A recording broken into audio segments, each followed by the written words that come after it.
جو لوگ اللہ پر ایمان لائیں کہیں کہ ہمارا رب اللہ ہے، پھر اس پر جم جائیں، ان پر فرشتوں کا نزول ہوتا ہے، نہ کوئی غم کرو نہ خوف، خوشیاں مناؤ جنت کی جس کا تم سے وعدہ کیا گیا تھا۔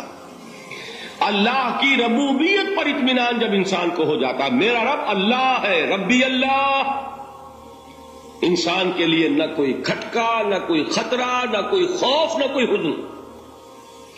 جو کچھ ہو رہا ہے کس کے اذن سے ہو رہا ہے؟ اللہ کے اذن سے۔ اللہ کے اذن کے بغیر پتا تک نہیں ہلتا۔ یہ کوئی اندھا بہرا مادہ نہیں ہے جس سے مجھے کوئی خوف ہو۔ اندھا بھینسا چلا رہا ہو اس سے تو ڈرنے کا ہر انسان کو ڈرنا چاہیے، نہ معلوم کس کو ٹکر مار دے، لیکن نہیں، اس کائنات کو چلانے والا ایک سمیع و بصیر خدا ہے۔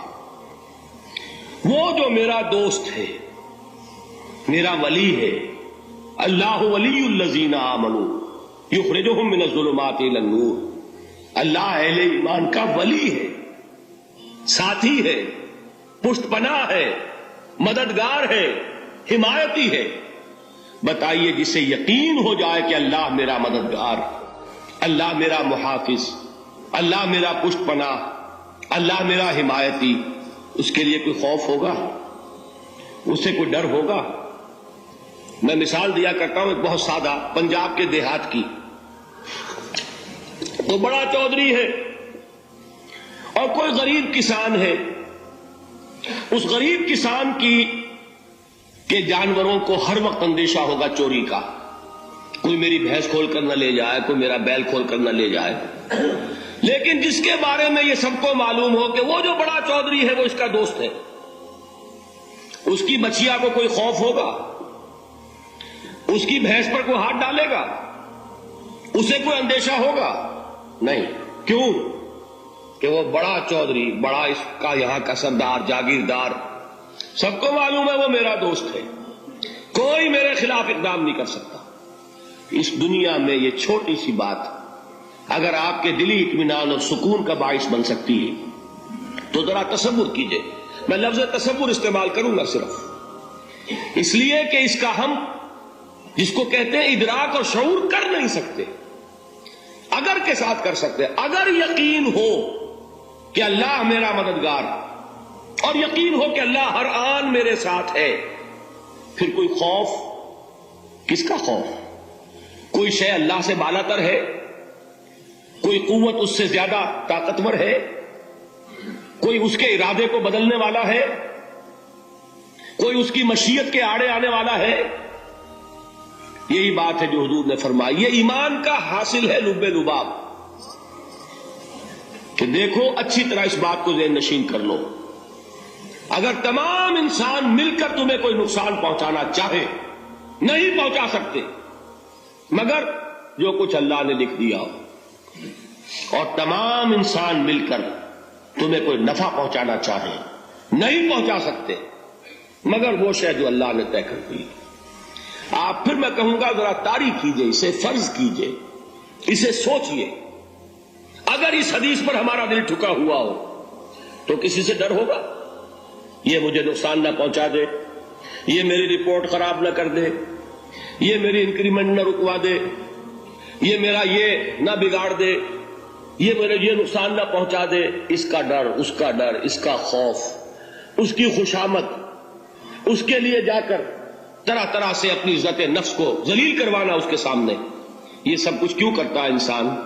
جب سمجھتا ہے کہ اس کے ہاتھ میں میرا کوئی نفع ہے، اس کے ہاتھ میں میرے لیے کوئی ضرر ہے، یہ مجھے کوئی گزن پہنچا سکتا ہے، یہ مجھے کوئی نقصان پہنچا سکتا ہے، یہ میرا کوئی کام بنا سکتا ہے، یہ میری کوئی ضرورت پوری کر سکتا ہے، اسی کا نام شرک ہے۔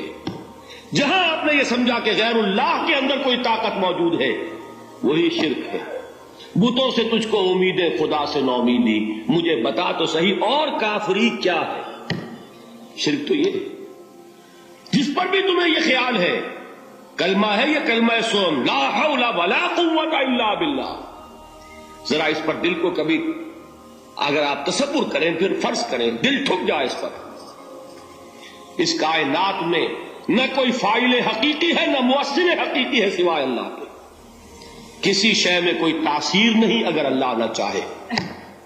آگ جلا نہیں سکتی اگر اللہ نہ چاہے. پانی ڈبو نہیں سکتا اگر اللہ نہ چاہے. زہر ہلاک نہیں کر سکتا اگر اللہ نہ چاہے. کوئی چیز فائدہ نہیں پہنچا سکتی اگر اللہ نہ چاہے. تو در در پہ کیوں سر جھکاتے ہو؟ در در پر کیوں جبیں سائی کرتے ہو؟ سب کے سامنے کیوں ہاتھ پھیلاتے ہو؟ ایک اللہ سے مانگو. ایک اللہ کے سامنے زمین پر اپنی جبین رکھو. لا فاعل فی الحقیقت ولا مؤثر الا اللہ. نظر آتا ہے ہمیں کہ پانی پیاس بجھا دیتا ہے. پیاس بجھانے کی صلاحیت پانی میں نہیں ہے، اللہ کے اذن سے. کھانا بھوک مٹا دیتا ہے. بھوک مٹانے کی صلاحیت کھانے میں نہیں ہے، اذن رب میں ہے. دیکھیے یہی یقین تھا. حضرت موسیٰ علیہ السلام کا واقعہ یاد کیجئے. سامنے سمندر آ گیا ہے. قوم دیکھتی ہے پیچھے کہ گرد و غبار کا طوفان ہے. معلوم ہوا کہ فرعون اپنے لشکر سمیت آ گیا ہے. لشکر جب چلتا تھا تیز رفتاری کے ساتھ تو گرد و غبار کا جو طوفان اٹھتا تھا اس کا تصور کیجیے. اور لمحہ بلمحہ وہ قریب آ رہا ہے. پوری قوم نے کیا کہا؟ اے موسیٰ انا لمدرکون، اے موسیٰ ہم تو پکڑے گئے. قرآن مجید نے تو یہاں وہ باتیں نہیں لکھی ہیں، لیکن تورات میں یہ درج ہے کہ بنی اسرائیل جھگڑنے لگے، دست و گریبان ہو گئے موسیٰ کے ساتھ. موسیٰ نے یہاں مروایا لا کر، اس سے تو ہم ہی بہتر تھے. وہاں کھانے کو ملتا تھا، زندگی تو تھی، بیگار ہم کر رہے تھے، موت تو نہیں تھی. اب جو کچھ ہوگا اس کا تصور کرو، جس طریقے سے ہمارے ٹکڑے اڑائے جائیں گے. تو لڑ رہے ہیں حضرت موسیٰ علیہ السلام سے. یہ تورات کی تفصیل ہے. قرآن میں صرف اتنا آیا ہے، پریشان ہو کر انہوں نے کہا انا لمدرکون، موسیٰ ہم تو پکڑے گئے. اس وقت موسیٰ کا جواب کیا ہے؟ کلا ان معی ربی سیہدین. نہیں، میرے ساتھ میرا رب ہے، وہ راستہ دے گا. بتائیے کہاں راستہ نظر آ رہا ہے؟ یہ ہے ایمان بالغیب. راستہ نظر نہ آئے تب اللہ پر یقین ایمان ہے. جیب میں پیسے ہوں اور تب دل کو اطمینان ہے تو ایمان کس پر ہوا؟ پیسے پر، اللہ پر نہیں. جب وسائل و ذرائع نہ ہو اور پھر یقین ہو کہ اللہ مسبب الاسباب ہے، وہ اسباب کا پابند نہیں ہے، وہ اسباب کا محتاج نہیں ہے، اسباب اس کے محتاج ہے. اگر یہ یقین ہے تو اللہ پر ایمان ہے. یہ نہیں ہے تو تمہارا ایمان اسباب پر ہے، وسائل پر ہے، ذرائع پر ہے، مادیات پر ہے، اللہ پر نہیں. اس وقت کہاں راستہ تھا؟ کوئی راستہ تھا؟ سمندر ہے اور ادھر سے لشکر آ گیا ہے. کلا ان معی ربی سیہدین. اب دیکھیے ایمان کہہ دینا آسان ہے، ہوا معکم اینما کنتم، جہاں کہیں بھی تم ہوتے ہو اللہ تمہارے ساتھ ہوتا ہے. لیکن اس کا یقین قائم ہو جائے تو زمین و آسمان کا فرق واقع ہو جائے. یہی بات ہوئی حضور کے ساتھ. غار ہے، چھپے ہوئے ہیں محمد رسول اللہ اور آپ کے وہ یار غار ابو بکر صدیق رضی اللہ تعالی عنہ. اس وقت انہوں نے کہا ہے کہ اے نبی یا رسول اللہ، اگر اس وقت ان میں سے کسی نے غیر ارادی طور پر بھی اپنے قدموں کی طرف جھانک لیا تو پکڑے جائیں گے. کیا جواب تھا اللہ کے رسول کا؟ لا تحزن ان اللہ معنا. اللہ ہمارے ساتھ سے کیوں گھبراتے ہو ابو بکر؟ یہ ہے ایمان باللہ. میرا مالک اللہ، میرا رازق اللہ، میرا محافظ اللہ، میرا مددگار اللہ، میرا پشت پناہ اللہ، میرا دوست اللہ. یہ دوستی ہے اللہ کی جو لب لباب ہے، حاصل ہے ایمان کا. اسی کا نام ولایت ہے. جس کے دل میں ایمان راسخ ہو چکا ہو وہی اللہ کا ولی ہے. جسے اللہ پر یقین ہو چکا ہے وہی اللہ کا ولی ہے. جسے یقین ہے اللہ میرے ساتھ ہے، میرا مددگار، میرا پشت پناہ، میرا ساتھی، میرا دوست، میرا محبوب، میرا محب. اللہ اہل ایمان سے محبت کرتا ہے. واللہ یحب الصادقین. ان اللہ یحب الذین یقاتلون فی سبیلہ صفا کانہم بنیان مرصوص.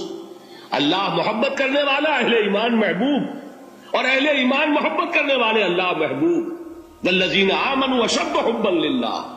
آپ تصور کیجئے جس سے یہ رشتہ ایمان یا رشتہ ولایت حاصل ہو جائے، الا ان اولیاء اللہ لا خوف علیہم ولا هم یحزنون، آگاہ ہو جاؤ اللہ کے دوستوں کے لیے نہ کوئی خوف ہے نہ کوئی حزن ہے. اور میں بیان کر چکا تھا خوف اور حزن کے خاتمے ہی کا نام امن ہے. زوال خوف، زوال حزن. یہ خوف اور حزن کیوں آتے ہیں بار بار؟ اللہ تخافوا ولا تحزنوا، دونوں آ گئے. الا ان اولیاء اللہ لا خوف علیہم ولا هم یحزنون، پھر وہی دو. وہ کیوں ہے؟ خوف ہوتا ہے کسی مستقبل کی بات کا، یہ نہ ہو جائے، وہ نہ ہو جائے، یہ نقصان نہ پہنچ جائے، یہ تکلیف نہ ہو، یہ غضب نہ آ جائے. خوف ہے مستقبل سے.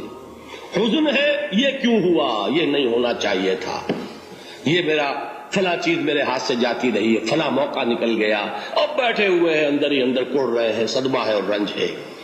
اور جو اللہ پر ایمان رکھتا ہے وہ جانتا ہے ما اصاب من مصیبت فی الارض ولا فی انفسکم الا فی کتاب من قبل ان نبرأها ان ذلک علی اللہ یسیر لکی لا تعصوا علی ما فاتکم ولا تفرحوا بما آتاکم واللہ لا يحب كل مختال فخور. اس زمین میں یا تمہاری جانوں میں کوئی تکلیف، کوئی مصیبت نہیں آ سکتی سوائے اس کے کہ جو اللہ نے لکھ دی ہو اس سے پہلے کہ وہ ظاہر ہو. جس کو یہ حقیقت معلوم ہو گئی اس کو یہ طرز عمل اختیار کرنا چاہیے. جو چیز چھن جائے، جاتی رہے، چھوٹ جائے، اس پر افسوس نہ کرو. کس نے چھینی؟ دوست نے. دوست کے فیصلے پر شکایت. دوستی کو بٹا لگا رہے ہو، سرے تسلیم خم ہے جو مزاج یار میں آئے. اگر دوستی ہے تو پھر تو تمہیں گردن جھکانی چاہیے کہ ہر چہ ساقی ماریخت عین الطاف، جو بھی میرا ساقی میرے پیالے میں ڈال دے اس کا کرم ہے. جو اس کی طرف سے آئے اس پر کوئی رنج نہیں، کوئی صدمہ نہیں، کوئی غم نہیں، کوئی شکایت نہیں، کوئی شکوہ نہیں. اور جو ہوگا وہ اس کے اذن کے بغیر نہیں ہوگا، اور اس کا اذن ہوگا تو یقیناً میرے لیے خیر ہی خیر ہے. چاہے وہ ناگوار شے ہو، بظاہر مجھے اچھی نہ لگ رہی ہو، میری شارٹ سائٹڈنس میں مجھے وہ نظر آ رہی ہے کہ میرے لیے بری ہے، لیکن قرآن نے کہا ہے عسیٰ ان تکرہوا شیئا وہو خیر لکم وعسیٰ ان تحبوا شیئا وہو شر لکم واللہ یعلم وانتم لا تعلمون. ہو سکتا ہے تم کسی چیز کو ناپسند کرو، درحال ہے کہ اسی میں تمہارا خیر ہو، اور ہو سکتا ہے تم کسی چیز کو پسند کرو، درحال ہے کہ اس میں تمہارا شر ہو. اللہ جانتا ہے، تم نہیں جانتے. جب مجھے یہ بات معلوم ہو گئی میں نے اپنا معاملہ اللہ کے حوالے کیا. سپردم بے تو مایا خیش را دانی حساب کم و بیش را. اے رب جو تو چاہتا ہے وہ ہو، تیرے علم میں جو شے میرے لیے خیر ہے وہ ہو جائے. میری کوئی پسند نہیں، میری کوئی چاہت نہیں، یہ ہے راضی برضائے رب. جب میں آ گیا بیچ میں، میری پسند، میری مرضی، میری خواہش، میری چاہت، یہی تو شرک ہے. ما شاء اللہ کان وما لم یشاء لم یکن. جو اللہ نے چاہا وہ ہوا، جو اس نے نہیں چاہا نہیں ہوا. اختیار اس کا ہے، میرا تو نہیں.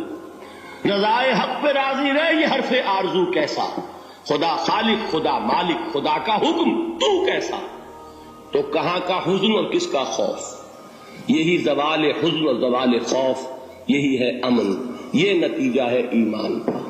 تو جان لیجئے یہ ہے لب لباب، یہ ہے حاصل ایمان کا.